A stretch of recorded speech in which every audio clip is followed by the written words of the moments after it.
1 Chronique, chapitre 25. Musicien templant.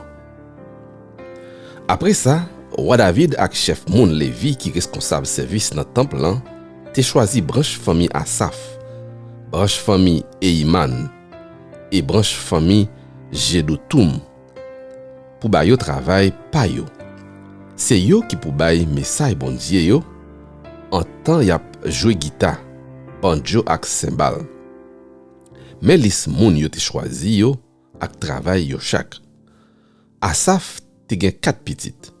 Zakou, Joseph, Netama ak Acharela.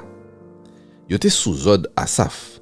C'est li qui te kon fait konnen message bon Dieu yo chaque lè roi mandel pour le faire. Jeduthun te gen 6 petites. Gedalia, Zeri, Isaïe, Shimei, Asabia ak Matatia. Yo te sous ordre Jeduthun papa yo. C'est yo qui te kon fait konnen message bon Dieu yo en temps y ap jouer guitare pour faire louange bon Dieu pour dire merci. Eiman te gagné 14 petites.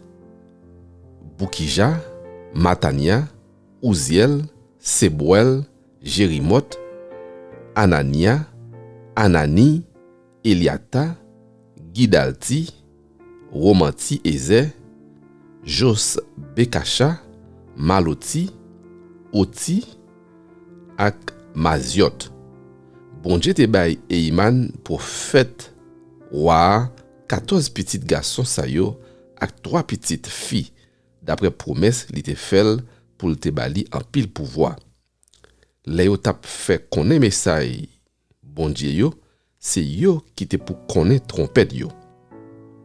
C'est Eiman papa yo qui t'a dirigé yo, les y a chanté dans service, y a fait dans temps bon Dieu ya, en temps y a joué guitare, banjo ak cymbal. Asaf, Jeduthun ak Eiman te sous ordre roi. Ça te fait en tout 288 musiciens qui te fort dans faire musique ensemble avec tout l'autre monde Lévi pareil yo qui te apprendre chanter pour Seigneur. Yo fait tout monde piller, grand ou petit, ni ça qui te fort dans faire musique, ni ça qui te fait commencer à apprendre pour yo te ka connaître l'air pour yo faire travail yo dans service là. 288 messieurs sa yo te séparé chaque famille à part. Ça te fait 24 groupes. Chaque groupe te gen 12 moun. Dans chaque groupe, te gen yon chef ak petit garçon yo ensemble ak frère yo. Mais dans qui l'ordre yo te fait sorti après yo fin piller ya. Premier ya te Joseph dans famille Asaf la. Deuxième lan Gedalia. Troisième lan Zakou. Quatrième lan Jisri. Cinquième lan Netania. Sixième lan Boukia. Septième lan Acharela. Huitième lan Isaïe. Neuvième lan Metania. Dixième lan Shimei. Onzième lan Azariel. Douzième lan Achabia. Treizième lan Choubayel. Quatorzième lan Matatia. Quinzième lan Jérimot. 16e lan Anania. 17e lan Jos Bekasha. 18e lan Anani. 19e lan Maloti. 20e lan Eliata. 21e lan Oti. 22e lan Gidalti. 23e lan Maziot. 24e lan Romanti Eze.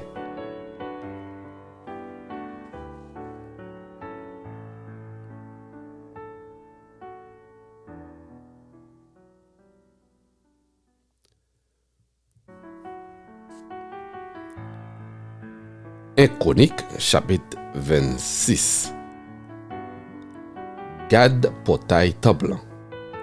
Mais j'ai été séparé travail là pour mon Lévi qui t'a servi tant coup Gad dans portail temple.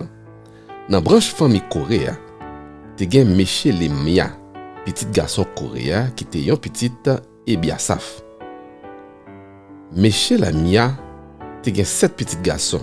Zacharie, pi grand, Jediael, deuxième lan, Zebadia, troisième lan, Jatniel, quatrième lan, Elam, cinquième lan, Johanan, sixième lan, ak Elionaï, septième lan. Te gen Obed Edom tout. Bon Dieu te bénil, li te bali 8 petits garçons.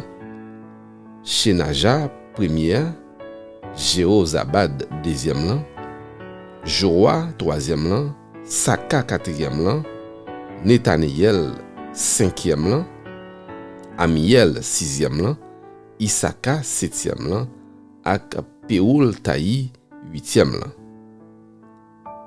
Shemaja, premier petit Obed Edom lan, te gen 6 petits garçons. C'est yo qui te chef nan branche famille yo parce que yo te vaillant soldat ak en pile l'adresse. Mais non petit Shemaja yo, Otni, Raphaël, Obed, Elzabad, Eliou ak Semakia. De dernier yo te vaillant soldat. C'est toute famille Obed Edom nan ça ensemble ak petit yo ak frère yo. Yo tout te vaillant soldat ak en pile l'adresse pour faire travail yo. Te gen 62 moun en tout dans famille Obed Edom nan. Dans famille Meshelemia, te gen en tout 18 garçons, tout vaillant soldats. Dans branche famille Merari, te gen Oza qui te gen 4 petits garçons. C'était Shimari qui était chef famille. C'est pas lui qui était premier petit garçon, mais c'est papa qui te mettait le chef famille. Ilkija, deuxième lan, Te Balia, troisième lan, Zacharie, quatrième lan. Ça te fait en tout 13 frères ak petits garçons dans famille Oza. Travail groupe moun sa yo, c'est fait poste dans portail temple lan. Yo te bay chaque groupe travail pa yo dans service temple lan. Takou yo te fel pour l'autre moun levi yo. Chaque famille, gros ou petit, piye pour yo connaît dans qui portail y a fait travail yo. Shelemia sorti pour portail qui bay sous soleil levé. Portail Noah sorti pour Zacharie, petit garçon là, qui te kon bay moun bon conseil. Portail Sid là sorti pour Obed Edom. Petit garçon yo te gen dépôt yo sous compte yo.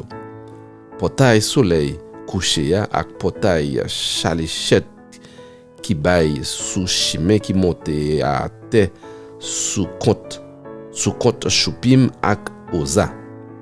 Chaque factionnaire yon après l'autre te gen les service pa yo. Chaque jour te gen 6 gardes pour portail bon soleil levé, 4 gardes pour portail Noah, 4 gardes pour portail Sid là ak 2 gardes pour chaque dépôt yo. Pour portion kay qui bay sous soleil couché ya, te gen 4 gardes pour route là ak 2 gardes pour portion kay la même. Mais travail yo te bay moun famille Koré yo ak moun famille Merari yo.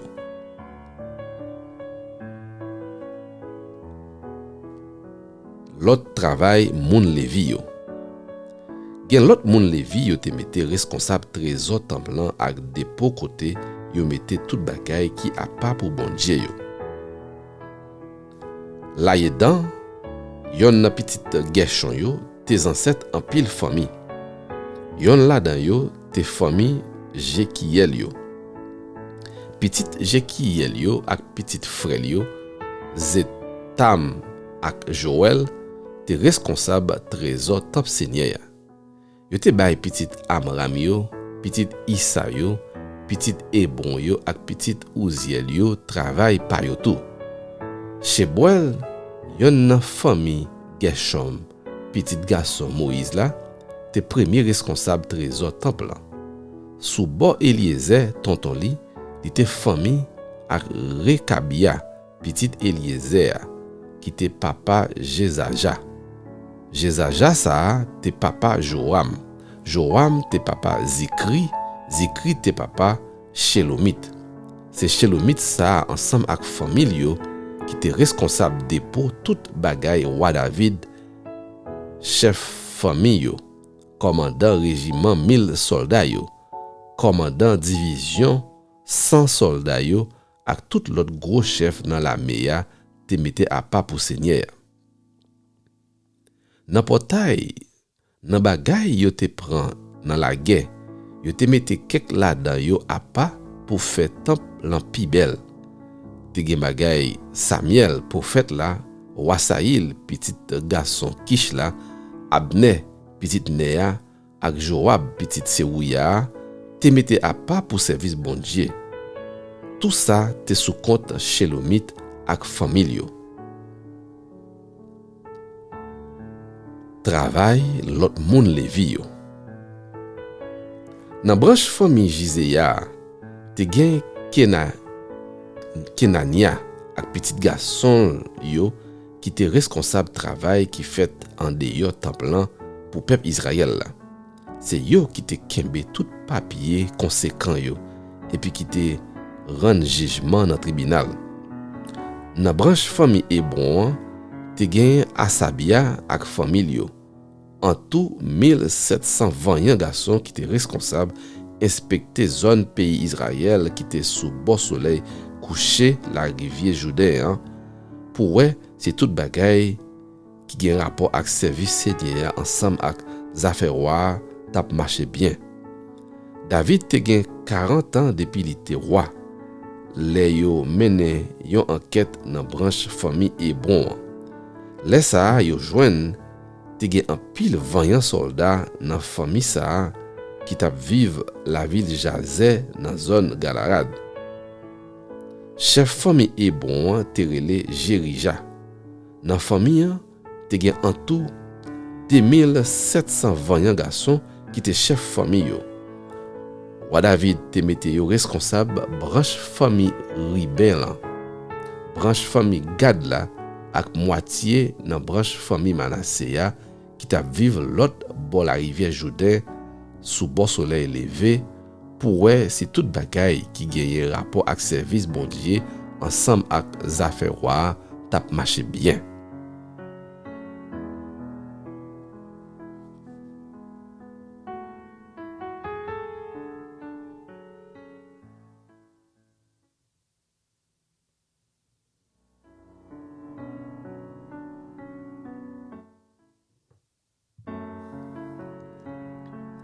Un Chronique, chapitre 27.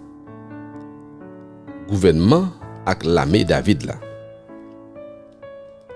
Mais les chefs famille peuple Israël là, à commandant régiment 1000 soldats, à commandant division 100 soldats, ensemble avec l'autre employé yo, te compté qui t'a servi à roi dans gouvernement li. Chaque mois dans l'année te gen un groupe 24 000 qui te desservi sous l'ordre yon chef différent.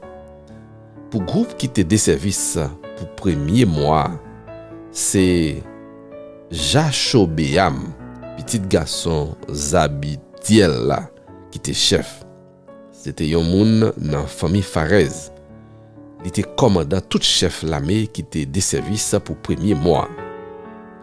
Pour groupe deuxième mois, c'était Dodaï, moun la ville Akroa qui était chef. Il était gen Miklot pour adjoint. Pour groupe troisième mois, chef la meya te relé Benaja, petit Jehoyada, grand prêtre là. Benaja ça te chef 30 pi vaillant soldats yo. Après lui, c'est Amizabad, petit garçon qui te prend commandement groupe là. Pour groupe quatrième mois, c'était Azaël, frère Joab là, qui était chef. Après lui, c'est Zebadia petit li qui te prend commandement. Pour groupe cinquième mois, c'est Chamout, mon famille Isra qui était chef. Pour groupe 6e mois, c'est Ira, petit garçon Ilkesh, moun la ville Tekroa qui était chef. Pour groupe 7e mois, c'est Elez, moun famille Ephraim la ville Pelon qui était chef. Pour groupe 8e mois, c'est Sibekaï, moun la ville Oucha qui était chef. C'est yon moun famille Zera dans gros branche famille Jida. Pour groupe 9e mois, c'est Abiezer, moun la ville Anatot dans branche famille Benjamin qui était chef. Pour groupe 10e mois, c'est Maraï, moun la ville Netofa dans famille Zera qui était chef. Pour groupe 11e mois, c'est Benaja, moun la ville Piraton dans zone qui pour branche famille Ephraim qui était chef. Pour groupe 12e mois, c'est Eldaï, moun famille Otniel dans la ville Netofa qui était chef. Chef branche famille. Mais non chef qui était responsable 12 gros branches famille peuple Israël. Pour branche famille Ribéen, c'était Eliezer, petit garçon Zikri. Pour branche famille Siméon, c'était Setfatia, petit garçon Maka. Pour branche famille Lévi, c'était Asabia, petit garçon Kemuel. Pour branche famille Aaron, c'était Zadok. Pour branche famille Jida, c'était Eliou, yon frère David. Pour branche famille Issachar, c'était Omri, petit garçon Mikaël. Pour branche famille Zabilon, c'était Ismaja, petit garçon Obadia. Pour branche famille Nephtalia, c'était Jérémoth, petit garçon Azriel. Pour branche famille Ephraim, c'était Osée, petit garçon Azazia. Pour moitié branche famille Manassé, c'était Joël, petit garçon Pédaja. Pour l'autre moitié branche famille Manassé, qui était resté dans le pays Galarad, c'était Ido, petit garçon Zacharie. Pour branche famille Benjamin, c'était Jassiel, petit garçon Abner. Pour branche famille Dan, c'était Azariel, petit garçon Jéroram. C'est yo qui était chef branche famille peuple Israël yo. David pas te fait compter moun qui pas encore gen 20 ans sous tête yo parce que Seigneur te promet li t'a fait peuple Israël la peuplé pour yo te rive même quantité ak étoiles dans ciel là. Joab, petit garçon Serouya, te commencé à compter moun nan peuple là, mais li pas te fin fel parce que ça te la cause bon Dieu te fâché sous peuple là. C'est comme ça, yo pas mette dans livre histoire roi David là quantité moun yo te joine. L'autre moun qui tap travail pour roi, c'est Azmavet, petit garçon Adiel là, qui était responsable trésor roi. C'est Jonathan, petit Osias là, qui était responsable tout dépôt qui était dans jardin, dans la ville, dans Tibouk ak sous frontière yo. C'est Ezri, petit garçon Keloub là, qui était responsable tout monde qui t'a occupé jardin roi. C'est Shimei, moun la ville Rama, qui était responsable tout jardin raisin yo. C'est Zabdi, moun la ville Shepham, qui était responsable tout dépôt divin yo te fait ak raisin yo te ramassé dans jardin yo.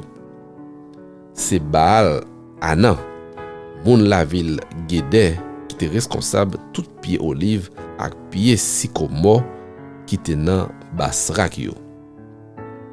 C'est Jorwash, qui était responsable dépôt l'huile yo. C'est Chitraï, moun Saon, qui était responsable tout bœuf yo t'a gardé dans zone Saron. C'est Shaphat, petit garçon Adlaï, qui était responsable bœuf yo t'a gardé dans fond yo. C'est Obil, moun famille Ismaël yo, qui était responsable chameau yo. C'est Jek déjà, moun la ville Méronot qui était responsable femelle bourrique yo. C'est Jazis, moun pays Aga qui était responsable mouton à cabrit yo. C'est tout moun sa yo qui était gérant tout bien roi David yo. Conseiller roi David yo. Jonathan, tonton David, te yon conseiller. C'était yon moun l'esprit qui était fort en pile. Jekiel, petit Akmoni, te responsable l'évasion tout petit garçon roi. Akitophel te conseiller roi tout. Ouzaï, moun pays Ak, te bons amis roi. Le Akitophel mouri, c'est Abiata ak Jérojada, petit Benaja, qui vient conseiller roi. Joab, te commandant l'armée roi.